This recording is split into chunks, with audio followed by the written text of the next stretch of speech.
2019 is only a couple months old. We haven't given it a name yet. So how about the year of the woke billionaire? Sit back and watch as the Democratic presidential candidates simultaneously jockey to establish the most left-wing possible credentials and at the very same time feverishly suck up to the super rich to fund their campaigns. We've seen some of this before. Tom Steyer and George Soros, those are the obvious examples. But there are many, many, many more. On Saturday, just this past Saturday, coming Saturday rather, Senator Cory Booker is attending a Silicon Valley fundraiser. It's hosted by Gary and Laura Lauder. They're heirs to the $14 billion Estee Lauder fortune. Kamala Harris just had a fundraiser in Beverly Hills that was attended by an army of wealthy studio execs. Kirsten Gillibrand didn't even start her campaign for president before asking the permission of Wall Street. So what's the message? Rich people are highly progressive now.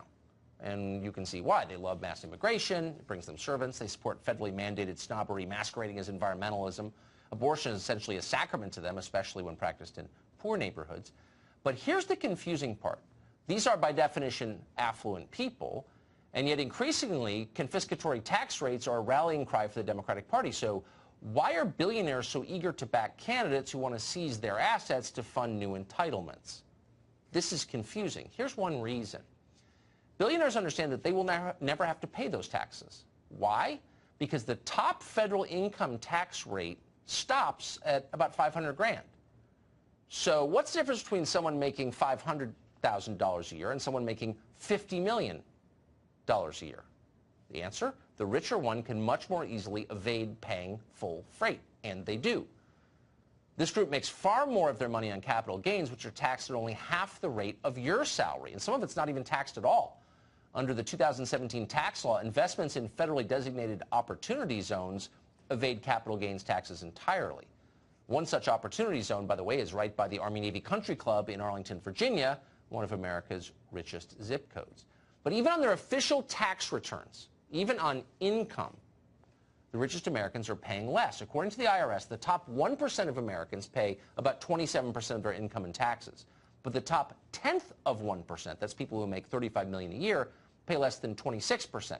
And the top 1,000th of a percent, the absolute richest, pay less than 24%. In other words, past a certain point, the richer you are, the less you pay. That's why billionaires back socialism. It doesn't cost them much. Dana Perino hosts the Daily Briefing with Dana Perino. She's also coming on later in the show on Final Exam with Greg Gutfeld. But for now, Dana, I'm rooting for you, as you know. Thank you. Don't tell him. There is this really interesting dynamic where the party, the Democratic Party, is becoming openly socialist in some cases, but certainly embracing economic populism, but it's still funded by the richest segment of our society. How does that work? It is pretty interesting. And actually, to have Bernie Sanders launch his campaign in the week after basically another fellow Democratic socialist chased Amazon out of New York City, it put Bernie Sanders to the left of Mayor de Blasio and Governor Cuomo. It's not easy to do that. In some ways, I feel like Bernie has been a victim of his own success. He has won this war without even firing a shot. In 2016, he basically said, this is what I'm going to be for. He ran unabashedly on it, and he had a lot of support. And I think if the Democrats hadn't rigged their primary, he might have actually been the nominee. Perhaps good for him that he wasn't, because then he had time to let these ideas percolate. Do you think there would be an Alexandria Ocasio-Cortez in 2020 or 2019 if there had not been a Bernie Sanders in 2016? No, it's a good point. Absolutely not. And also, the other thing you have is you have Democratic candidates like Kamala Harris and Elizabeth Warren both taking great pains this week to say that they are not socialists. They are capitalists, and they have to explain it. But you have to ask yourself, is it a distinction without a difference? If you are talking about free health care for all, free college for all, unabashedly bashing the financial institutions, and promising lots of things that are going to look like a socialist country, that is why the Democrats find themselves already in February of 2019 on the losing end of a debate with Donald Trump. Are they, we're almost out of time, but I'm just interested, since you're steeped in the numbers, are they going to lose that debate? I mean, they'll lose it as far as I'm concerned, but is the public on the side of capitalism or socialism? Sincere question. Well, I actually think that Karl Rove has talked about this for a while, and he's right. If younger people in America say that they more align with socialism, we should take them seriously. Just this week, Tucker, we found that most people in America could not pass a basic citizenship test that immigrants have to take in order to get a chance to live here in America. So we have a lot of making up to do, but I do think that the country is still a center-right country, but conservatives, capitalists, people who do not want socialism have to try to make a very good case for it, because Bernie Sanders has a grassroots organization across the country willing to send him $25 over and over and over again. That makes a big difference. They're not just going to big donors and billionaires to get funding, even though they do that too. They have support all across the country, and people should take that very seriously. Yeah, they should take it. I couldn't agree more. There's a reason people feel that way. Dana Perino, it's great to see you, as always. We're going to see you in just a minute. Okay. All right, that is the fear Andrew Yang has. He's an entrepreneur worth millions of dollars, not quite a billionaire, but comfortable. Let's put it that way. The 2020 Democratic presidential candidate telling me earlier on Fox Business, which if you don't get, you should demand, that detailing his universal basic income proposal comes down to this. Give everyone over 18 years of old, no matter their financial position, $1,000 every single month. So $1,000 a year. It might cost upwards of $2 trillion a year to do it, but there'll be a great return for the economy. Charlie Gasparino readily agrees with that. He joins me, as does Jessica Tarloff, and last but not least, Jillian Melchior. Jessica, what do you think of what he's proposing? Others have since had variations of that. Universal basic income is a conversation that is being had on the left, and there are varying degrees of what the amount should be and who should get it. Should get it. But this all shakes down to, and I don't think Andrew Yang is going to end up being our nominee, but never know. You do never. Donald Trump is president, I hear. So these are important conversations to be having, and what I'm watching is where the candidates who do have a better shot at this point than Mr. Yang does are shaking out on the spectrum, where Amy Klobuchar is clearly going for getting the center lane there. I imagine Sherrod Brown will jump in and be around where she is, where she says, we can't pay for all of college. Sherrod Brown recently talked. But on this idea of money and income, Cory Booker's for it. Absolutely. So there are variations. There's something in the water here. What do you think? Yeah, I mean, it's really interesting watching how much Bernie Sanders has been able to push this conversation left. I mean, this is not something that we would have been talking about in 2016. He's so I think almost that's quite Ronald remarkable. Reagan in this. Yeah, it's fascinating. It's a bit of a stretch.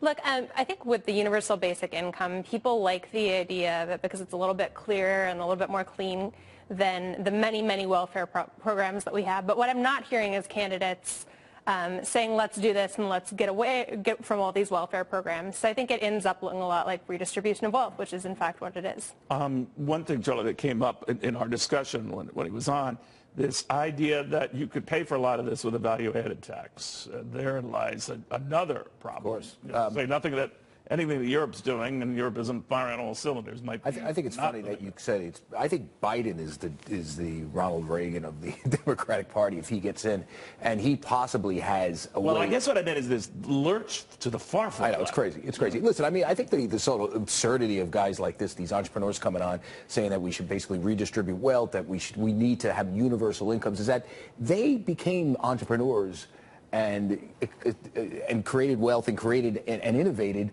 based on a system of capitalism, not on what they're advocating. He's not anti-capitalist. He doesn't like these attacks on the billionaires. Oh, I understand it, but I'm saying, like, you know, what forced Warren Buffett to work hard? What forced this guy to work hard? Not handing them a check. And I think that's the problem that the Democratic Party has. And I'll tell you, we could talk all you want about the implosion of the Republican Party under Trump. There is something fundamentally going on the Democratic side that doesn't get picked up so much because the mainstream media is very much in agreement with the Bernie Sanders. There is a real debate over just how far left. That should you have a moderate center Democratic Party like most Democrats kind of are, or should you have this party being taken over by socialists? And I'm sure you must feel the heat all the time about this. Worry? What you obviously want to see a Democrat take the presidency, but that this move and this approach that many are taking of the prominent candidates is counter to that and will come back a boomerang. When Dick Durbin comes out and says, you know, the green plan and all that's a little cockamamie. That they are getting concerned that this could hurt the party.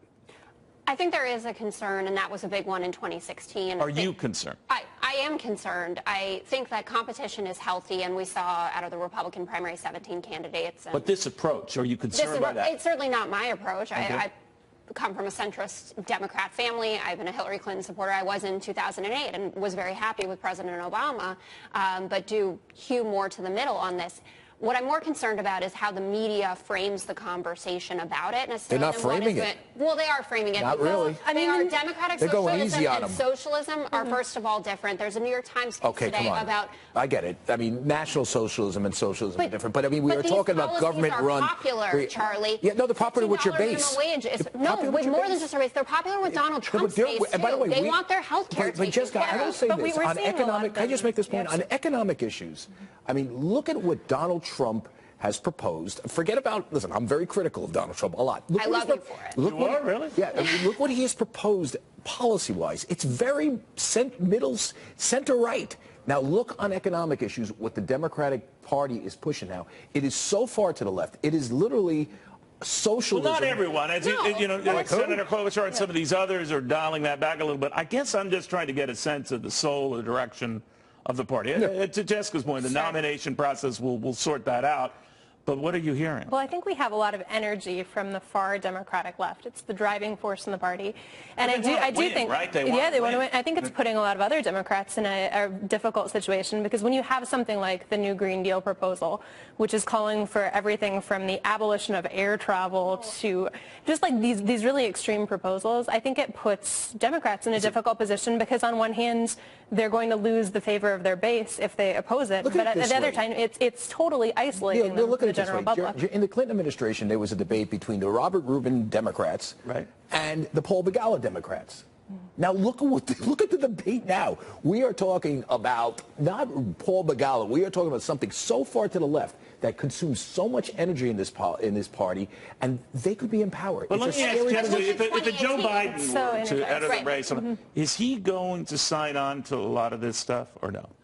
I think that he will do a similar move to what Hillary Clinton did, which is to say these are ideals that I have worked for my entire career. I want to make sure that we do something that is feasible, but also speaks to the concerns of the American public. She dropped a lot of these ideas, doesn't and if you look at the college for all, because it wasn't feasible. Right, so I think Joe Biden will do something similar, and I think that the results in 2018 in the midterms prove that out. We elected moderates in the midterm elections. We did not elect Bernie Sanders progressives. 32 of the 40. No, I agree with you. But it's the loud on the left types that are... having the most powerful Twitter account doesn't mean that you are driving the most votes. They're driving You don't want to hear from her. No, I enjoy her tweets. I enjoy the conversation that she is creating. I think it is important to tango with these ideas that are percolating on the left, but that doesn't mean that that is who we are putting in governorship. It worries you. If someone who wants to see a Democrat elected, it worries you. Do you enjoy her lack of knowledge on basic economics? I mean, it's a joke. Listen, you can go and you can read people like Paul Krugman, who has a Nobel Prize, who is talking about a lot of these same ideas. Elizabeth Warren has the most thorough plan of anyone. She is the furthest left candidate. Paul Krugman was the same guy who predicted financial Armageddon if Donald Trump... That's coming tomorrow, Neil. Oh, it is. Was he an Enron economist? Did he work for Enron? I just think I agree with you that there are moderates in the party, but I think if you look at how much Sanders has changed the conversation, it's a shift left, and it's not just a small shift left. It's a hard left shift, and I think that's going to off-put some voters. And the general election, I believe, will be fought in the middle. Sanders is more moderate now than some of these guys. Than Warren. I think it's interesting. I think you got him mixed up with Colonel Sanders. No. Bernie Sanders is not moderate. Thank you all very much.